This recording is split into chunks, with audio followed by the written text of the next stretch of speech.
नमस्कार, दोपहर की नंबर 1 डिबेट में आपका स्वागत है। मैं हूं आपके साथ में हिमांशु दीक्षित। एक सवाल आप सभी के सामने, क्या संभल की जो हिंसा हुई उसकी साजिश पाकिस्तान से रची गई? उत्तर प्रदेश के संभल में माहौल खराब करने, लोगों को बरगलाने और लोगों को उकसाने और दंगाइयों तक असलाह पहुंचाने का क्या है पाकिस्तान कनेक्शन? ये सवाल उठ रहे हैं। और देखिए, सवाल इसलिए उठ रहे हैं क्योंकि संभल हिंसा के बाद जांच में मिले पाकिस्तानी कारतूस और खोखे की जांच अब तेज हो गई है। पाकिस्तानी कारतूस, खोखे की जांच, खुफिया विभाग ने हिंसा के पाकिस्तानी कनेक्शन के तार खंगालने अब शुरू किए। विदेशी फंडिंग और हथियार सप्लाई के एंगल से जांच की जा रही है। खुफिया दस्तावेजों से पाकिस्तान लिंक का खुलासा सामने आ रहा है। अब सवाल है कि आखिर संभल को हिंसा की आग में झोंकने वाला पाकिस्तान में बैठा मास्टरमाइंड कौन है? आज इस पर हम चर्चा करेंगे। पहले एक रिपोर्ट आपके सामने।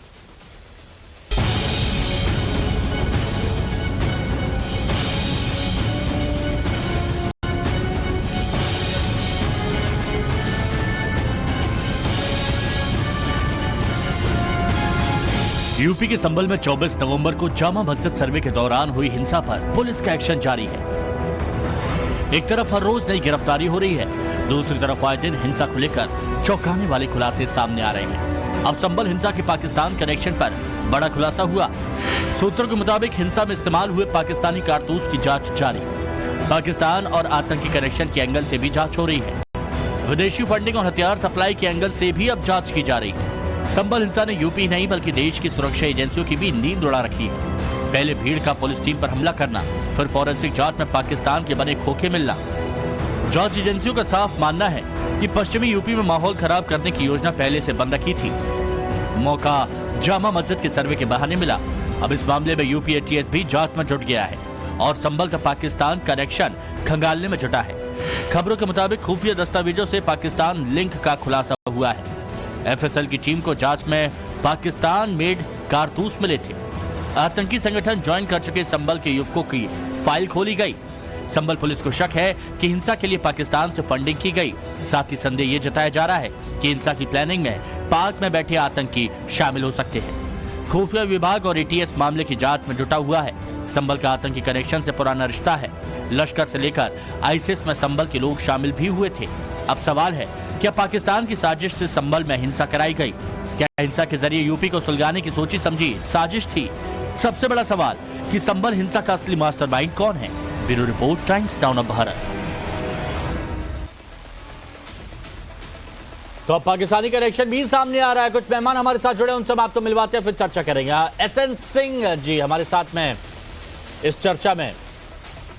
बीजेपी के प्रवक्ता एसएन सिंह साहब जुड़े हुए हैं हमारे साथ में। सौरभ दुबे जी राजनीतिक विश्लेषक जुड़े हुए हैं। रमनीश वत्स जी हमारे साथ में हैं, राजनीतिक विश्लेषक हैं। अशोक यादव जी समाजवादी पार्टी के प्रवक्ता हैं। सैयद जवाद भाई राजनीतिक विश्लेषक हमारे साथ में हैं और दानिश कुरैशी जी भी राजनीतिक विश्लेषक हमारे साथ में जुड़े हुए हैं। आप सभी का बहुत बहुत स्वागत है।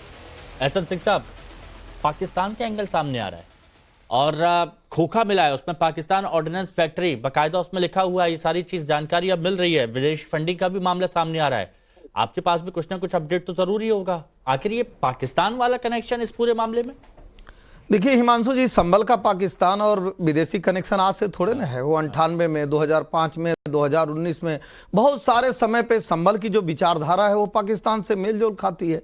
2005 में जब यूपीए की सरकार रहती है केंद्र में और मुलायम सिंह मुख्यमंत्री रहते हैं, तब भी 2 व्यक्ति ऐसे पकड़े जाते हैं जो एशिया के हेड होते हैं, अलकायदा के हेड होते हैं। तो मुझे लगता है कि संभल की जो विचारधारा है वो पाकिस्तान और अफगानिस्तान और अलकायदा से पहले से मेल खाती थी। लेकिन बड़े स्पष्टता से आपके चैनल पर कहूंगा कि एक मजबूत भारत है, एक सशक्त भारत है। मोदी जी के नेतृत्व में उत्तर प्रदेश भी एक सशक्त उत्तर प्रदेश है। आज चाहे वो पाकिस्तान कनेक्शन हो, अफगानिस्तान कनेक्शन हो या अलकायदा का कनेक्शन हो, वो सरकारें नहीं है जो आतंकवादियों को छूट देने का कार्य करती थी। 16 आतंकवादियों को भाईचारे के नाम पे छोड़ती थी। बहुत सारे लोग मदरसे से गिरफ्तार होते थे जो छोड़ दिए जाते। इसमें जो भी मिलेगा, जो भी कहा जा रहा है, चाहे वो कितने बड़े राजनीतिक व्यक्ति का संरक्षण उसको प्राप्त हो, उसको सजा मिलके ही रहेगी। यही तो उत्तर प्रदेश आपने कहा कि राजनीतिक व्यक्ति का संरक्षण, इशारा किससे? सपा सांसद से है क्या? देखिए, बर्क साहब का जो वर्तमान बर्क साहब है, इनके पिताजी बर्क साहब अब नहीं है, उस समय भी उनका बयान आता था और वो संभल कहते थे भाई यहाँ पुलिस क्या करेगी, यहाँ मैं हूं ना, मैं हूं में उन्होंने ऐसे संभल को ऐसा संभल बना दिया कि 1978 का पुनः याद दिलाने लगा। 1978 की 10 सेकंड की एक छोटी सी चीजें आपको बताऊंगा। एक गंगा जमुना तहजीब थी, एक भाईचारा थी, लेकिन वो होली देखा नहीं गया और होली के तीसरे दिन ऐसी खून की होली खेली गई कि आज भी वो संभल याद रहता है। लेकिन पूज्य योगी आदित्यनाथ जी के नेतृत्व में आज संभल में आप ही के चैनल पर जिम्मेदारी से दिखाया गया कि अब वहां पे अमन शांति है, वहां पे जो सच्चाई है, सच्चाई सत्य जानने की सारी कवायद पूरी कर ली गई है और जो सही है वो सामने आएगा। तो जांच और होगी ना, पूरी कहां से कर ली, अभी तो जांच होगी और अब आधी अधूरी जांच थोड़ी ना कही जा सकती। नहीं हिमांशु जी, पूरी हो गई है तो रिपोर्ट आ गई, पूरी जांच होगी, आगे भी जितनी होगी ये बात अच्छी है, पूरी जांच होगी। और जो संभल में बहुत सारे लोग ये कहते थे कि नहीं यहाँ पुलिस थाना नहीं बनने देंगे, यहाँ पुलिस क्या करेगी, यहाँ हमारी आर्मी काम करेगी, वो उग्रवादी वाली, आतंकवादी वाली, अपराधी वाली ठीक है, चल नहीं रही है। अशोक यादव जी, वहां पे कानून का राज्य हो गया। अशोक यादव जी, पाकिस्तान, आतंकी कनेक्शन, फंडिंग, विदेशी फंडिंग, हथियार सप्लाई, ये सारा मामला भी अब सामने आ रहा है संभल में। इस पर समाजवादी पार्टी का स्टैंड, आपका स्टैंड? देखिए हिमांशु जी, मुझे लगता है इस मामले में तुरंत गृह मंत्री को इस्तीफा देना चाहिए, क्योंकि उन्हीं के अधीन जो है बॉर्डर की सुरक्षा रहती है। और अगर उनके रहते 10 साल से ऊपर हो गया भाजपा सरकार को, मोदी सरकार को केंद्र में, अगर उनके रहते अगर पाकिस्तान से अवैध असलहे आ रहे हैं, पैसा आ रहा है, तो मुझे लगता है कि इससे ज्यादा खतरनाक बात कोई हो ही नहीं सकती।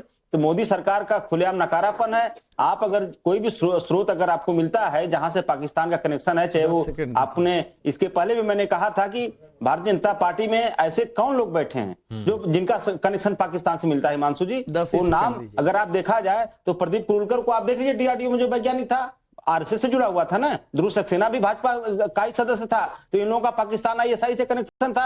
आज भाजपा सरकार की जिम्मेदारी है, योगी सरकार की और मोदी सरकार की, अगर पाकिस्तानी कोई कनेक्शन सामने आ रहा है तो पूर्ण रूप से सरकार का फेल्योर है। अच्छा, ये संभल में अगर माफी मांगनी चाहिए। अच्छा, बस 10 नहीं, हम मैं 10 सेकंड दूंगा, लेकिन मैं बस ये पूछना चाह रहा हूं कि संभल में जो पाकिस्तान ऑर्डिनेंस फैक्ट्री का जो खोखा मिला है, जो कारतूस वगैरह मिले हैं, जो विदेशी फंडिंग की बात की जा रही है, दीपसराय इलाके से जो बताया जा रहा है कि अभी नहीं, कई सारे नाम हैं, जिनमें से कुछ नाम तो यहां पर यह भी बताया गया है कि सईद अख्तर, शर्जिल अख्तर, उस्मान असद, अदनान, सना उल हक, आसिफ, जफर मसूद, ये जो नाम हैं ये इसी इलाके के हैं, संभल के। और अब कोई अफगानिस्तान, कोई तालिबान, कोई टेररिस्ट अलकायदा में भी है। ये सारी खबरें जो आ रही हैं, तो इसके लिए क्या करना चाहिए, मैं जानना चाह रहा हूं आपका ओपिनियन बस। हिमांशु जी, मैंने तो इसके पहले भी कहा कि अगर इस तरह का कोई चीज वहां पे पकड़ में आ रही है तो ये सीधे सीधे होम मिनिस्ट्री का मामला है। ओके, ये सीधे होम मिनिस्ट्री का, ठीक है। नहीं, मैंने आपका स्टैंड समझ लिया, सपा का स्टैंड समझ लिया। 10 सेकंड का जवाब, फिर आगे बढ़ता हूं। 10 सेकंड की मैंने इसीलिए जिक्र किया था 2005 का, चूंकि समाजवादी पार्टी खुद ही इसमें कूद गए, एक पक्ष बन गई, इसलिए बताना चाहता हूं कि 2005 में आदरणीय स्वर्गीय मुलायम सिंह जी मुख्यमंत्री थे और केंद्र में इनकी सहयोगी की सरकार थी। 2005 में संभल में 2 लड़के ऐसे पाए जाते हैं जो 1998 से गायब थे और अलकायदा के प्रमुख बन गए थे। जब मुलायम सिंह जी से पूछा गया, पोस्टर लगाया गया, मुलायम सिंह जी ने सहयोग करने से मना कर दिया। क्यों? क्योंकि उनको वोट से डर लग रहा था। और अशोक जी का जो सवाल है, भारतीय जनता पार्टी, ये भारतीय जनता पार्टी की ही सरकार है कि वहां पे बरामदगी हो रही है और वहां पे गिरफ्तारियां भी हो रही हैं। नहीं तो अभी देखिए, मैं वही का फेलोर तो आपके समय में था, फेलोर आपके समय में था कि 2005 में जब पूछा गया तो मुलायम सिंह जी छोड़ने का कार्य किया। हमारी सरकार में ऐसे लोगों को गिरफ्तार किया जाता है। आप बताइए, अब एक पूरी विचारधारा, चाहे वो पार्टी की विचारधारा, व्यक्ति की विचारधारा, संभल की विचारधारा, वो पाकिस्तान से मेलजोल खाने लगी, अलकायदा से मेलजोल खाने लगी। तो भी देखिए ना, केंद्र सरकार को तो आपको धन्यवाद। विचारधारा की बात की जा रही है, संभल की बात जा रही है।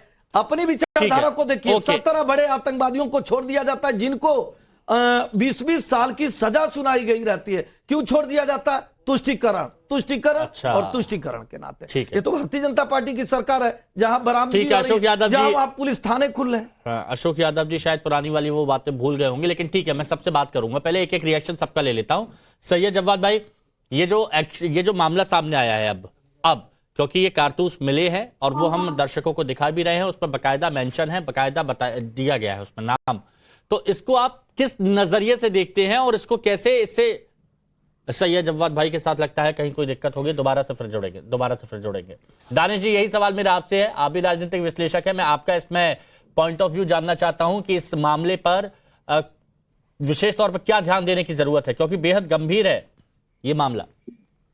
देखिए, दो चीजें निकल के आती हैं। सबसे पहले तो मैं पहले दिन से कहता आ रहा हूं कि सबसे पहला तफ्तीश जो है विष्णु शंकर जैन की होनी चाहिए, जिसने देश में अराजकता फैलाने का जिम्मा ले रखा है। ये आप अलग एंगल पे आ गए, जिम्मेदारी से करूंगा, ये आप अलग एंगल पे आ गए। कंटिन्यू करूंगा, सुनिए। हाँ। मैं आपने तफ्तीश की बात की तो मैं तफ्तीश पे तो वहीं से शुरू करूंगा ना, क्योंकि सारा मामला तो वहीं से शुरू हुआ। अदालत में विष्णु शंकर जैन ने याचिका डाली, उसके बाद से ही तो हुआ है ना। तो मतलब अगर कोई भी याचिका डालेगा तो वो कोई भी याचिका अगर डालेगा कोर्ट में अगर याचिका डालेगा तो वो अराजकता फैलाएगा। हाँ बिल्कुल, दो धर्मों के दानिश बीच जी, दो लोगों दानिश के जी, बीच दो दानिश समाज- जी, ऐसी बात कर रहे हैं। ये तो संवैधानिक हक है याचिका का ना। मतलब आप न्याय भी एक मिनट, आपने भी कभी ना कभी कोई याचिका डाली होगी, तो क्या सुनिए, दिक्कत है इसमें? हाँ बिल्कुल, सुनिए, याचिकाओं से दिक्कत नहीं है, लेकिन जब आप प्रशासन के घेरे में जब आप जाते हैं और उसके बाद धार्मिक उन्माद के नारे लगाते हैं, उसके बाद जो अराजकता फैलती है जिसमें 5 नागरिक देश के शहीद हो जाते हैं, ये गैर जिम्मेदार। 5 नागरिक देश के शहीद हो जाते हैं, मैं उन्हें शहीद नहीं मानूंगा। कैसी बात है आप कह रहे हैं शहीद हो जाते हैं? अच्छा सुनिए, नहीं, आप अपनी तरफ से आपके लिए शहादत क्या है? शहादत क्या है आपके लिए, बताइए। शहादत क्या है? सुनिए, मैं आपको बताऊं। शहादत क्या है पहले ये बताइए। फिर आपको सुनिए, मैं जवाब दे रहा हूं उसका, मैं जवाब ही दे रहा हूं, जवाब सुन लीजिए। हाँ। तो फिर आपको उन आतंकवादियों को भी आतंकवादी कहना पड़ेगा जिन्होंने बाबरी मस्जिद ढाई, जिनको सुप्रीम कोर्ट अच्छा। ने कहा कि मस्जिद गैर कानूनी तरीके से अच्छा, ढाई।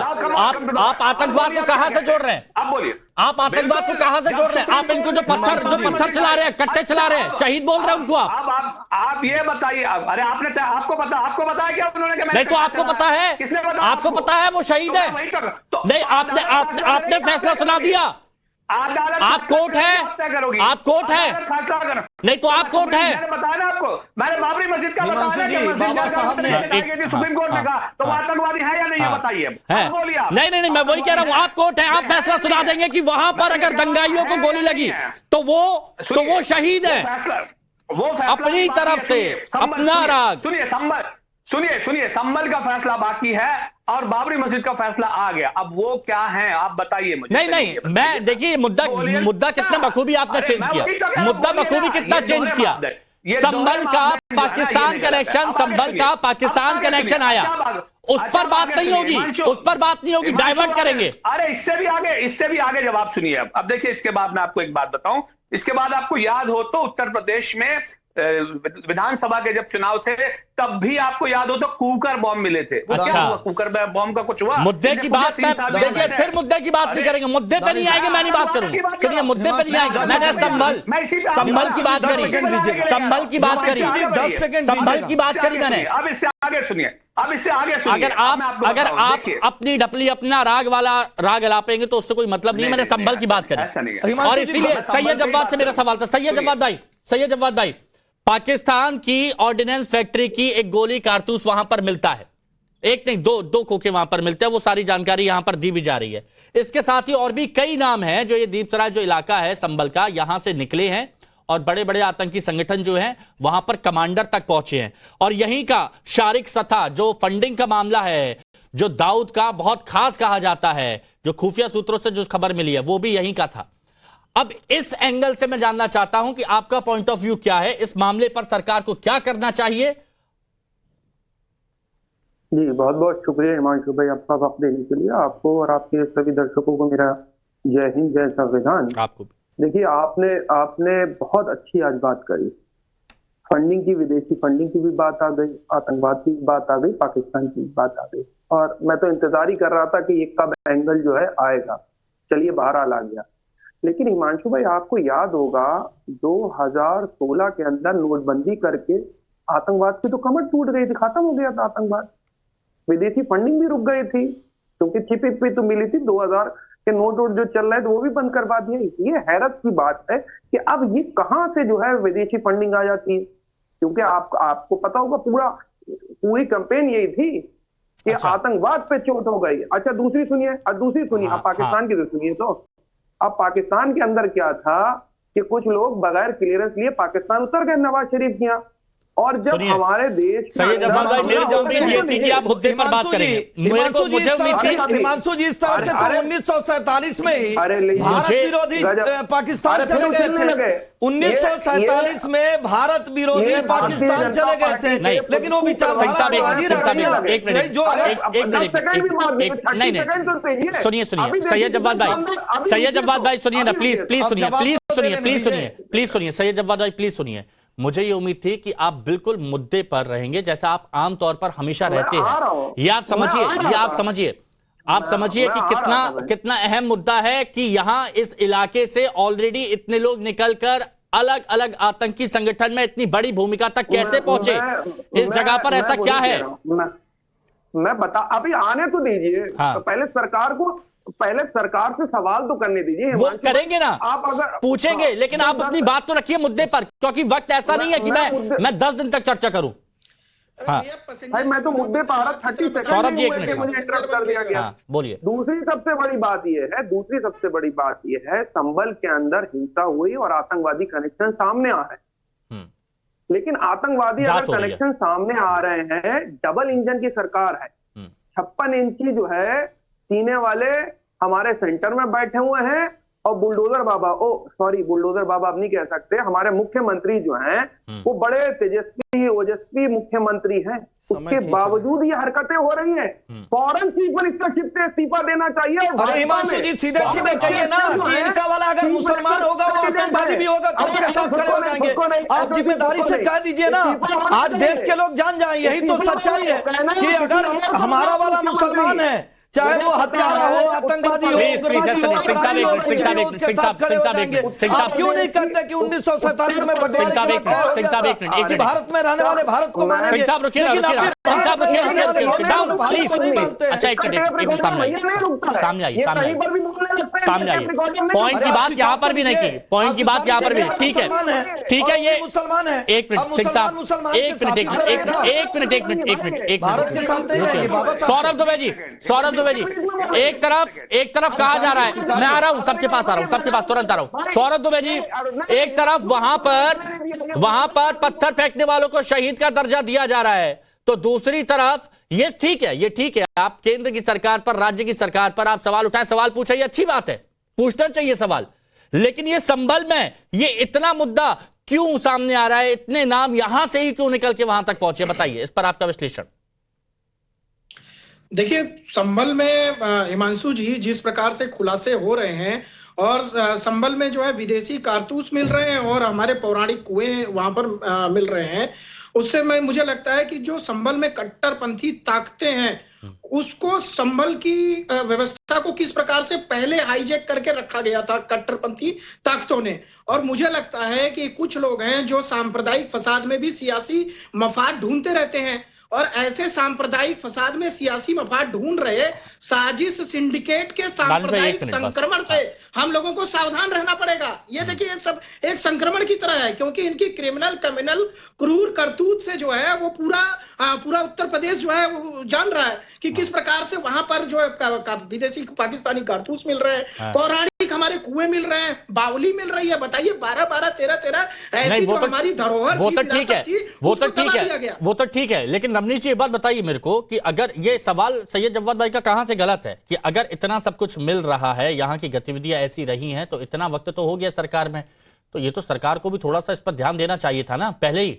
बिल्कुल सरकार ध्यान दे रही है ना, बिल्कुल सरकार ध्यान दे रही है। उसके बाद ही तो आप देखिए 50 से ज्यादा लोगों की गिरफ्तारी हुई। आज जैसे ही बाटला हाउस से देखिए अदनान की या उसके साथी की गिरफ्तारी होती है और जैसे ही आतंकी संगठन का जो कनेक्शन है वो पाकिस्तान से जुड़ जाता है और कारतूस जो है पाकिस्तान के पाए जाते हैं, उसको कंधा देने के लिए अखिलेश यादव जी जैसे लोग आ जाते हैं। अखिलेश यादव की पार्टी आ जाती है, कांग्रेस के साथी भी लोग आ जाते हैं इसके साथ। और ये बात सच है कि संभल में आतंकी कनेक्शन आज का तो नहीं रहा। सबसे पहली बार जो है 1998 में जो पाकिस्तान गए थे युवक, वहां से 5 युवक, फिर उसके बाद फिर देखिए आतंकी संगठन को का जो है संभल से ही निकला था सैयद काजी ग्रुप, उसने सीरिया भेजा था ट्रेनिंग के लिए, अलकायदा ट्रेनिंग के लिए। उसके बाद फिर आप देखिए कि ये 56 इंच का सीना ही है नरेंद्र मोदी जी की। 2014 में सरकार आ जाती है, उसके बाद 2016 में एनआईए ने कार्रवाई की एनआईए ने कार्रवाई की और आज देखिए योगी आदित्यनाथ ही हैं जो आज संभल में जो लोग पत्थर जो है जमा क्विंटल के क्विंटल लोग जमा कर रहे हैं उन लोगों के देखिए आज छाती पीटने लगे। आज कार्रवाई हो रही है, पुलिस वहां की कार्रवाई कर रही है, तो आज देखें कि किस तरह से ये लोग बौखला गए हैं। और बौखलाहट बिल्कुल तो होनी चाहिए। ये मुस्कुराहट के पीछे की वजह, मुस्कुराहट के पीछे की वजह सुन लेते हैं। क्यों मुस्कुरा रहे हैं? समझने की क्यों जरूरत मुस्कुरा रहे हैं? है। बताइए। उन लोगों को समझने, लाइए, आमने सामने लाइए। पंथियों को समझने की जरूरत है कि आज संभल में क्यों मुस्कुरा रहे हैं? 250 लोगों से ज्यादा लोगों को आज संभल में 1947 से लेकर के अब तक की बात करें तो 250 लोगों को कौन संभल के लोग ही तो थे जिन्होंने मारा, काटा और जला दिया गया। और ठीक है, गंगा ठीक है। जमुना तहजीब को याद आती है। अच्छा, अब ये हंस क्यों रहे हैं? जान लेते, ये हंस क्यों रहे हैं? जान लेते, नहीं नहीं, हंस क्यों रहे हैं? जान लेते, अरे हंस क्यों रहे हैं? जान लेते, सुनिए सुनिए, पॉइंट टू पॉइंट बात, पॉइंट टू पॉइंट बात, हंस क्यों रहे हैं? जान लेते, सुनिए, हंस क्यों रहे हैं? उसके बाद ये जवाब दे देंगे। अखिलेश यादव जी ने प्रेस कॉन्फ्रेंस किया, प्रेस कॉन्फ्रेंस करके कहा कि संभल में हमें गंगा जमुनी तहजीब की धारा बहती हुई दिखती है। मैं उनसे सवाल पूछना चाहता हूं कि आखिर यहीं पे इसी संभल में आतंकी कनेक्शन क्यों होता है? अच्छा ठीक है, ओके, हो गया, हो गया, हो गया, हो गया, ठीक है, ठीक है, बताइए, बताइए, बताइए, ठीक है, जला दिया गया। ओके, ठीक है, हो गया। यहाँ पे इसी अब हो गया, आपका 10 सेकंड हो गया, 10 सेकंड हो गया, मारा, काटा और हो गया 10 सेकंड आपका। स्टूडियो की आवाज डाउन करिए प्लीज।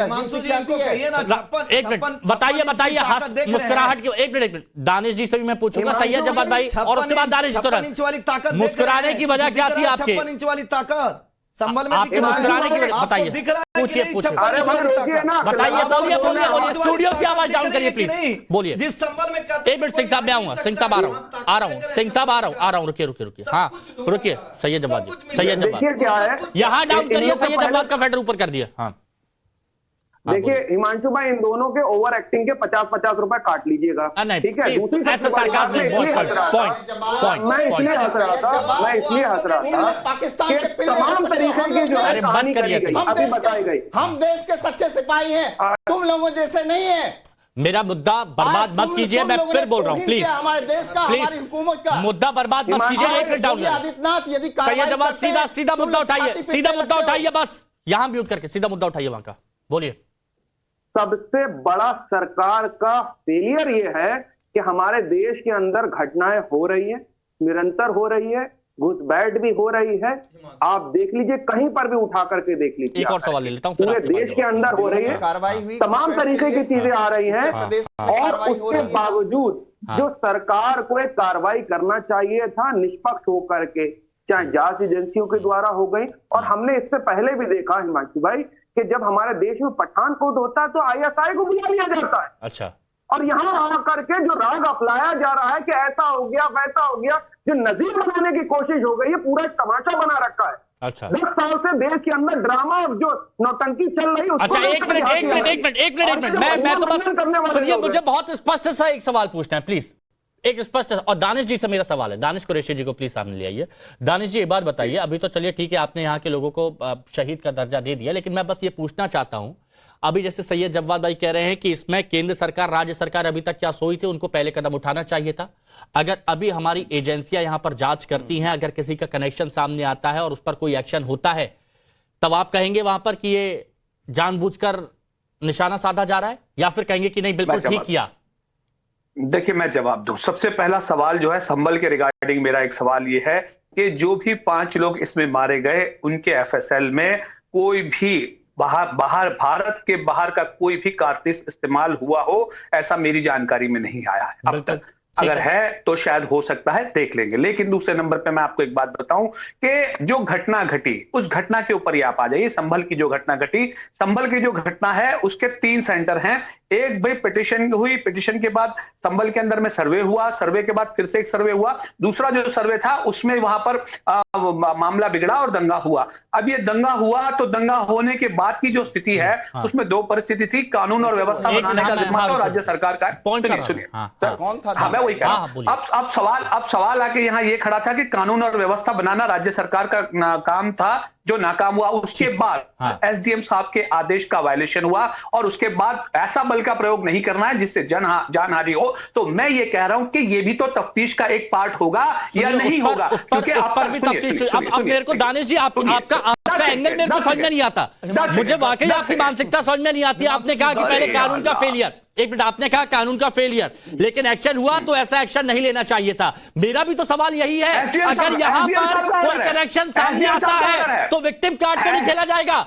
एसडीएम साहब का ऑर्डर है, मेरा नहीं है। विक्टिम कार्ड तो नहीं खेला जाएगा, ये बताइए यहाँ पर। नहीं है, सुनिए, अगर इस मामले में जांच आगे बढ़ती है तो कहीं कोई विक्टिम कार्ड तो नहीं खेला जाएगा, ये पूछ रहा हूं मैं। अरे मैं तो आपसे यही पूछ रहा हूं कि जिन लोगों के जिम्मे था कानून और व्यवस्था बनाना, उन्होंने एसडीएम साहब के ऑर्डर को नकार दिया, वो अभी तक वहां पर बैठे हुए हैं। सुनिए, क्या उम्मीद करेंगे? उम्मीद क्या करेंगे उनसे? हिमांशु जी क्या जांच करवाई आपने? सिंह साहब बोलिए। हिमांशु जी क्या जांच करवाई? हिमांशु जी दो चीजें देखिए, क्या जांच कंप्लीट होगी बताइए। हिमांशु जी दो चीजें देखिए। दानिश जी ने कहा कि वो कोर्ट में क्यों चले गए, मतलब कोर्ट में जाना इनके लिए अराजकता है और कोर्ट के द्वारा सर्वे का आदेश देना अराजकता है, जैसा कि इन्होंने कहा। तीसरी बात मैं कहूंगा, रुकिए, आप बीच में बोलिए मत, मैं आपके बीच में बोला नहीं। आप एकदम तय कर रखे हैं कि अगर कोई मुस्लिम धर्म का व्यक्ति कितना भी अपराधी, कितना भी उग्रवादी कुछ भी करे तो वो सही है। मैं आपसे पूछना चाहता हूं, आप बताइए भारत के न्याय शास्त्र का सबसे अच्छा विधान क्या है? अगर कोई न्यायालय निर्णय देता है, अगर वहां न्याय के तहत सर्वे होने जाता है, तो आप उग्रवादियों के साथ क्यों खड़े हो जाते हैं? आतंकवादियों के साथ क्यों खड़े हो जाते हैं? अपराधियों के साथ क्यों? आप क्यों नहीं कहते हैं कि न्यायालय के निर्णय का अनुपालन होना चाहिए? दूसरी बात, आपने अराजकता को लेकर कहा। अरे भैया, या तो आप बोलिए या तो मैं बोलूं। सवाल आपने हमसे पूछा, मैं आपके सरकार के सवाल के बारे में कह रहा हूं। 4000 विस्फोट की घटनाएं आजादी के बाद से हुई। आपका सवाल मैं पूछ लेता हूं। एक मिनट दानिश जी, एक मिनट दानिश भाई, मेरे को सिंह साहब बस इसका जवाब दीजिएगा, इसका जवाब दीजिएगा। अगर इतने वक्त से यहां पर ये सारी चीजें होती आ रही थी तो क्या केंद्र और राज्य सरकार सोई हुई थी? आपने क्या किया ये बताइए। हम जो किए हैं ना, 56 इंच का सीना जो कह रहे थे ना, वो दिखाई दे रहा है कि कल को प्रयागराज में भी पकड़े जा रहे हैं, परसों मेरठ में, मुजफ्फरनगर में, बदयूं में, बुलंदशहर में, बहुत सारे जगह गिरफ्तारियां होती है। लेकिन आजादी के बाद पूरे देश में 4000 विस्फोट की घटनाएं हुई, 2 प्रधानमंत्री खोए, 54,000 लोगों ने अपनी जान दी। लेकिन ये किसके नाते हुआ? ऐसे लोगों के नाते जो आज तक पाकिस्तान नहीं जाकर भारत में रहकर पाकिस्तान के विचारधारा को जन्म देते हैं, अपने बच्चों को पाकिस्तान में भेजकर ट्रेनिंग देते हैं, अशोक यादव जी भारत में शरण देते हैं, और घटना होने के बाद उनके साथ खड़े हो जाते हैं। अशोक यादव जी, यही सवाल जब वहां पर कार्रवाई की जा रही थी, जब वहां पर कार्रवाई की जा रही थी, तब समाजवादी पार्टी खुलकर बोली, समाजवादी पार्टी खुलकर बोली, अखिलेश यादव जी खुलकर आए, उन्होंने पुलिस वालों पर कई तरह के आरोप लगाए, प्रशासन पर कई तरह के आरोप लगाए, लेकिन जो दंगाई, जो अराजक तत्व थे, उनके बारे में कहीं कुछ भी नहीं बोला। लेकिन मैं एक बार फिर आपसे पूछता हूं, अगर इस मामले में जांच आगे बढ़ती है, इस मामले में जांच आगे बढ़ती है, पाकिस्तानी कनेक्शन जो सामने आ रहा है, अगर कुछ होती है कार्रवाई, तब समाजवादी पार्टी तब भी क्या वही जो अभी तक करती आ रही थी वही करेगी या कुछ अलग? ठीक है, साथ देगी सरकार का। हिमांशु जी देखिए, एक बड़ी पुरानी मूवी अमर प्रेम पे गाना था कि चिंगारी कोई भड़के तो सावन उसे बुझाए, सावन जो आग लगाए उसे कौन बुझाए। तो ये जब भारतीय जनता पार्टी की सरकार और इनके लोग समाजवादी पार्टी के संरक्षण के आतंकवादी घटनाओं को अंजाम दे रहे हैं, खुद आतंक फैला रहे हैं संभल से लेकर बहराइच तक, तो आप इनसे कैसे उम्मीद कर सकते हैं निष्पक्ष जांच की? आप ही बताइए, बहराइच में एक क्लियर हो गया ना कि दंगा इन लोगों ने कराया। अरे कहां से बताइए, दिखाइए वो कोर्ट ऑर्डर दिखाइए, कोर्ट का ऑर्डर दिखाइए। हिमांशु जी, विधायक, अरे आप लोग यही सीधा वर्डिक्ट सुना देते हैं, आप लोग सीधा वर्डिक्ट सुना देते हैं। हिमांशु जी, ये गलत है ना? सुन लीजिएगा, अभी विधायक ने क्या कहा? विधायक ने क्या कहा? आधी अधूरी झूठी बातें बैठ के यहाँ पे बताते हैं। आपके समय में 700 दंगे हुए। अभी समाजवादी पार्टी का सभी संभल और बहराइच में हिमांशु जी क्लियर हो रहा है कि नहीं बता रहे, आप कानपुर के दंगे को नहीं बता रहे, आप कानपुर के दंगे को नहीं बता रहे। विधायक ने कहा मैं आया, मेरे ऊपर भीड़ ने भी हमला किया, तो भीड़ अच्छा, बहुत छोटा सा सवाल। अशोक यादव, मैं आ रहा हूँ, प्लीज आ रहा हूँ, सुनिए। अच्छा अशोक जी, लेकिन ये 2000 अशोक जी 2012 से पहले सुनिए ना, सुनिए अशोक जी, 2012 से पहले के मैं नाम बता रहा हूं जो संभल से जो लोग निकले और वो ये आतंकी संगठनों में शामिल हुए, तो उस वक्त तो फेलियर मतलब ये कहा जाएगा ना कि आप लोग भी इस पर थोड़ा सा ध्यान दे सकते थे। अभी का है, अभी पर सवाल पूछा जाएगा, लेकिन ये तो पहले से चल रहा है ना। हिमांशु जी, मैंने जो 2 नाम बताए उसके बारे में एसएन सिंह से जरा पूछ लीजिए, उनके बस लिए यही क्या तो आप कार्रवाई की तो है? कभी सवाल का जवाब नहीं देंगे।